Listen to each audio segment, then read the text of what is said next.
Hello friends, आप सभी का स्वागत है मेरे YouTube channel power plant genius में। फ्रेंड, आज हम बात करेंगे कि एग्ज़ाम डे किस तरह का प्रिपरेशन होता है, किस तरह से आपको एग्ज़ाम के लिए तैयारी करनी होती है और एग्ज़ाम के दिन आपको किस तरह से अपने आप को प्रेजेंट करना होता है। फ्रेंड, आज इन्हीं सब पर चर्चा होगी फ्रेंड, तो बने रहिए वीडियो में लास्ट तक। और फ्रेंड, साथ ही मैं आपको कुछ की फैक्टर बताऊँगा जिससे कि आप एग्ज़ाम को निकाल पाएंगे। सबसे पहले फ्रेंड, आपने एग्ज़ाम फॉर्म भरा। एग्ज़ाम फॉर्म भरने के बाद में आपने उसे सबमिट किया। सबमिट करने के बाद में फ्रेंड, आजकल ऑनलाइन ही एडमिट कार्ड आ जाते हैं, तो आपने ऑनलाइन एडमिट कार्ड निकाला। निकालने के बाद में आप उसमें अपनी फ़ोटो लगाएंगे। लगाने के बाद में किसी राजपत्रित अधिकारी, जैसे गैजेटेड ऑफिसर भी कहा जाता है, इनसे अटेस्टेड करवा कर आप इसे एडमिट कार्ड को रख लेंगे अपने पास में। और फ्रेंड, आपने अपनी तैयारी स्टार्ट कर दी है और तैयारी होने के बाद में फ्रेंड आप इसे पूरा रिवाइज भी कर लेंगे। कोशिश कीजिए कि आपकी जो तैयारी हो फ्रेंड ये बहुत अच्छे से हो, और हमारी शुभकामना भी है कि आप अगर एग्ज़ाम दे रहे हैं तो आप उसमें सफल होकर आएँ।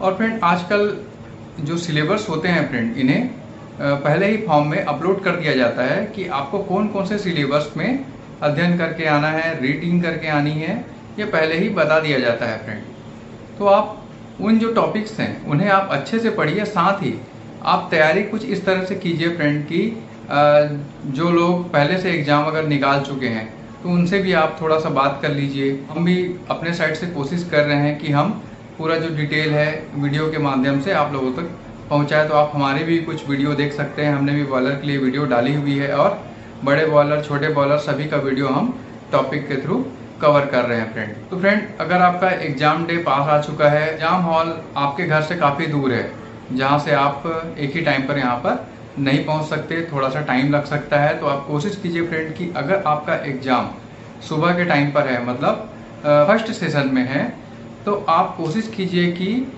एक दिन पहले इवनिंग तक आप उस जगह पर पहुँच जाएं। और इवनिंग तक पहुँचने के बाद में फ्रेंड, जो आपका एग्ज़ाम हॉल होगा आप उसे देख लें, जिस जगह आपको एग्ज़ाम देना होगा। साथ ही फ्रेंड, आप जहाँ पर रुके हुए हैं वहाँ से कितने समय की दूरी पर आपका एग्ज़ाम हॉल है, यह भी आप देख लीजिए। साथ ही वहाँ तक जाने के लिए प्रॉपर व्हीकल अवेलेबल हैं या नहीं, इस चीज़ों को भी आप पहले से इंश्योर कर लेंगे, जिससे कि एग्ज़ाम के टाइम पर टाइमली आप वहाँ तक पहुँच सकें। नेक्स्ट डे फ्रेंड, अगर आपका जो सेशन है, ये फर्स्ट सेशन आपका एग्ज़ाम होने वाला है, तो आप एग्ज़ाम टाइम के इससे 1 घंटे पहले आप उस जगह पर पहुँच जाइए। साथ ही फ्रेंड, आप अपने साथ में जो जैसा कि पहले ही बता दिया जाता है कि क्या क्या आपको साथ में लेके आना है, जैसे कि आपका आधार कार्ड हो गया, आपका जो हॉल टिकट हो गया, 10th 12th का सर्टिफिकेट हो गया, इन सब की ओरिजिनल प्रति, मतलब ओरिजिनल कॉपी आपको रखनी होती है। बात करें अगर फर्स्ट क्लास के लिए, तो सिर्फ इतने सर्टिफिकेट्स के साथ में आपको सेकेंड क्लास का जो ओरिजिनल सर्टिफिकेट होता है ये रखना होता है फ्रेंड। आप जब भी एग्ज़ाम हॉल पर जाएं तो आप कोशिश कीजिए फ्रेंड कि आप जो कपड़े पहने हुए हैं वो फॉर्मल में होने चाहिए, साफ़ सुथरे होने चाहिए, लेकिन बहुत ज़्यादा महंगे नहीं होने चाहिए। और आपका जो हेयर स्टाइल है ये भी नॉर्मल होना चाहिए, बहुत ज़्यादा भड़कीले नहीं दिखाई देने चाहिए। आपका जो स्वभाव है ये सभ्य स्वभाव में होना चाहिए। आपका एटीट्यूड बिल्कुल नॉर्मल होना चाहिए, आप डिसेंट दिखने चाहिए। तो ये सारी चीज़ें भी फ्रेंड ज़रूरी होती है एग्ज़ाम के लिए, क्योंकि हम एग्ज़ाम देने जा रहे हैं, हमें आगे बढ़ना है। तो आगे बढ़ने के लिए हमें बहुत सारी चीज़ें पीछे छोड़नी होती है फ्रेंड। तो आपने फ्रेंड अपना एडमिट कार्ड दिखाया, एडमिट कार्ड दिखाकर आप अंदर चले गए। अंदर जाने के बाद में फ्रेंड आपके लिए सीटिंग अरेंजमेंट होता है, आप वहाँ जाकर बैठते हैं। बैठने के बाद में थोड़े टाइम के बाद में जब सारे कैंडिडेट्स पहुँच जाते हैं फ्रेंड, जिन्हें एग्ज़ाम देना होता है, तब उसके बाद में आपको रोल नंबर वाइज बुलाया जाता है। रोल नंबर वाइज बुलाने का जो रीज़न होता है फ्रेंड कि आपके सर्टिफिकेट का वेरिफिकेशन करना होता है कि आपने जो सर्टिफिकेट लाए हैं ये वैलिड हैं या नहीं हैं। एक्सपीरियंस वगैरह देखा जाता है फ्रेंड। फर्स्ट क्लास के लिए अगर आपने गए हैं तो आपका जो सेकंड क्लास है यहाँ पर जमा है या नहीं है, क्योंकि सेकंड क्लास की एक कॉपी आपके पास होती है, एक कॉपी फ्रेंड बॉयलर ऑफिस में जमा होता है। इस कॉपी से आपके पास जो सेकंड क्लास की कॉपी होती है इसे मिलाकर देखा जाता है। सारा चीज़ सही होने के बाद में फ्रेंड आपको फिर से आपके सीट पर भेज दिया जाता है, जहाँ पर आप बैठिए और थोड़ा सा रिवीजन कर सकते हैं फ्रेंड। अब आपको फ्रेंड यहाँ पर 4 कैटेगरी में डिवाइड कर दिया जाता है, A B C D। इसके बाद फ्रेंड 1 by 1 आपको एग्ज़ाम रूम में भेजा जाता है। एग्ज़ाम रूम में भेजने पर जब आप डोर ओपन करेंगे फ्रेंड, या अगर आपका डोर पहले से ही एग्ज़ाम हॉल का ओपन है, तो जब भी आप वहाँ पर पहुँचे तो डिसेंट तरीके से फ्रेंड कहिए यहाँ पर मे आई कम इन सर।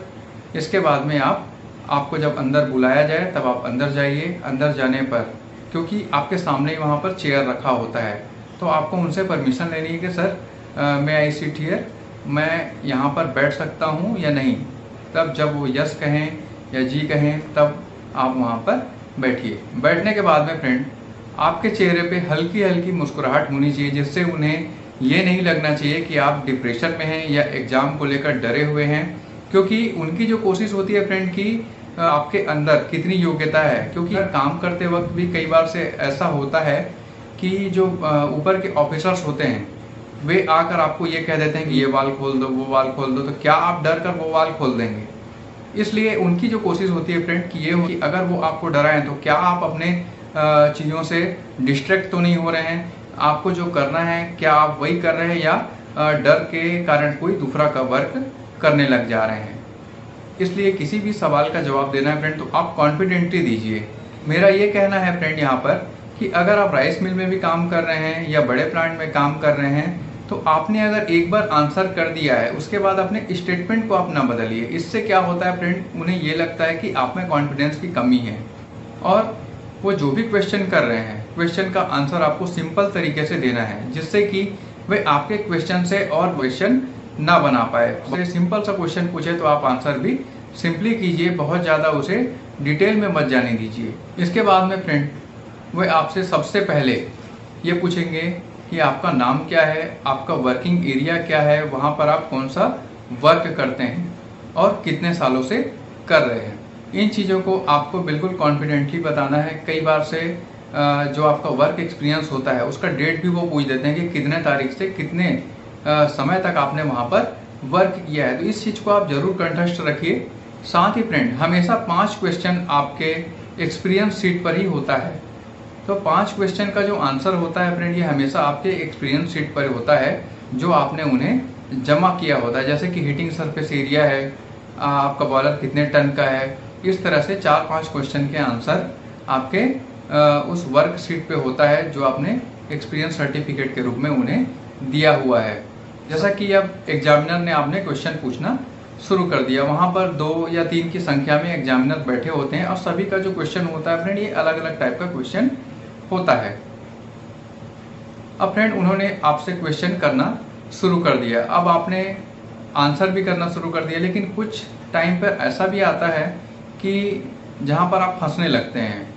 लेकिन जहाँ पर भी आप फंसने लगे, जैसा कि अगर उन्होंने क्वेश्चन किया कि बॉयलर का जो ट्यूब होता है वो किस मेटल का बना होता है, किस मटेरियल का बना होता है, और अगर आपको पता नहीं है तब आप क्या करेंगे? अगर शांत होते हैं, रुक जाते हैं, चुप हो जाते हैं, उस कंडीशन पर आपका जो एग्ज़ाम है ये बिगड़ने लगेगा, आपकी जो स्कोरिंग है ये कम होने लगेगी। उस कंडीशन पर भी फ्रेंड आप कोशिश ये कीजिए कि आप उसके आसपास की चीज़ों को ज़रूर बताइए। जैसे कि अगर आपसे क्वेश्चन किया गया कि बॉयलर का ट्यूब्स किस मेटल का बना होता है लेकिन आपको पता नहीं है, उस कंडीशन पर आप कोशिश कीजिए कि फ्रेंड ये कहिए वहाँ पर कि सर मुझे बॉयलर ट्यूब का तो पता नहीं, लेकिन मुझे इसका जो सेल है इसके मटेरियल के बारे में पता है। तो उसका जो सेल होता है फ्रेंड ये कार्बन स्टील का बना होता है। अगर हम बात करें फायर ट्यूब बॉयलर की, तो फ्रेंड आपकी स्कोरिंग यहाँ पर कंटिन्यू रहेगी, स्कोरिंग कम नहीं हो रही है। और फ्रेंड अगर आपका 60-40 का भी अगर रेशियो रह गया एग्जाम में, तब भी आप यहाँ पर पास होने की पूरी संभावना होगी आपकी। जैसे कि आपने बताया कि कार्बन स्टील का बना होता है, क्योंकि वो अलग से क्वेश्चन तैयार नहीं करते, आपका जो आंसर होता है उन्हीं से क्वेश्चन उनका बनता जाता है। अब जैसे कि आपने बताया कि कार्बन स्टील का बना होता है, वे आपसे कार्बन स्टील का कंपोजिशन पूछ सकते हैं कि इनमें कौन कौन से मटेरियल इंक्लूड होते हैं बताइए और क्यों, और इनमें कौन से मटेरियल का काम क्या होता है, इस मटेरियल को अगर निकाल दें तब क्या हो सकता है। तो आप कोशिश कीजिए फ्रेंड कि जब भी आप तैयारी कर रहे हैं तो उसे पूरा तैयारी कीजिए, उसके साथ में जो जो की फैक्टर आपको जुड़े हुए दिखाई देंगे आप उनकी पूरी तैयारी करते जाइए। इसके बाद में अगर आपका ये वाइवा कंप्लीट हो जाता है, वाइवा कंप्लीट होने के बाद में किसी किसी स्टेट में प्रैक्टिकल लेने का भी होता है। तो प्रैक्टिकल में फ्रेंड आपके सामने कुछ सेफ्टी वाल कुछ गेज, कुछ वाल्व ऐसे रख दिए जाते हैं जिन्हें आपको पहचानना होता है। कभी कभी सेफ्टी वाल्व का जो इंटरनल पार्ट्स होता है ये भी खोल के रख दिया जाता है। कहा जाता है कि आप इन्हें सिंबल करके बताइए। तो इन सब चीज़ों को आप पूरी कोशिश करिए, क्योंकि मैंने यहाँ पर सेफ्टी वाल्व का एक वीडियो ऑलरेडी बनाया हुआ है, तो आप वहाँ से भी इस चीज़ों को जान सकते हैं। वाल्व के लिए भी मेरा एक शॉर्ट वीडियो है, आप वहाँ से भी इसे देख सकते हैं। क्योंकि वाल्व को जानना बहुत ज़रूरी होता है कि अलग अलग जो वाल्व होते हैं इनका जो इंटरनल मैकेनिज्म होता है फ्रेंड, ये अलग अलग होता है। ग्लोब वाल्व है, गेट वाल्व है, कौन सा वाल्व है ये जानना जरूरी होता है। प्रेशर गेज है, टेम्परेचर गेज है, प्रेशर गेज में क्या डिफरेंस होता है, टेम्परेचर गेज में क्या डिफरेंस होता है, क्योंकि वर्किंग के टाइम पे आपको इन सब चीज़ों की ज़रूरत पड़ती है। इसलिए वो आपकी योग्यता को पूरी तरह से चेक करेंगे कि आप कितने योग्य हैं इस पोस्ट को आपको देने के लिए। तो फ्रेंड, ये आज का हमारा टॉपिक था। आप लोगों को उम्मीद है अच्छा लगा होगा। अगर अच्छा लगा तो लाइक ज़रूर करें, और साथ ही मुझे ये बताइए फ्रेंड कि आप अभी किस पोस्ट में काम कर रहे हैं, क्योंकि मैं वीडियो के थ्रू मेरी कोशिश है फ्रेंड कि आप सभी एग्ज़ाम पास करें और अच्छे जगह पर पहुँचें। तो फ्रेंड, वीडियो को लाइक शेयर सब्सक्राइब ज़रूर कीजिए, और मिलते हैं फ्रेंड नेक्स्ट वीडियो में।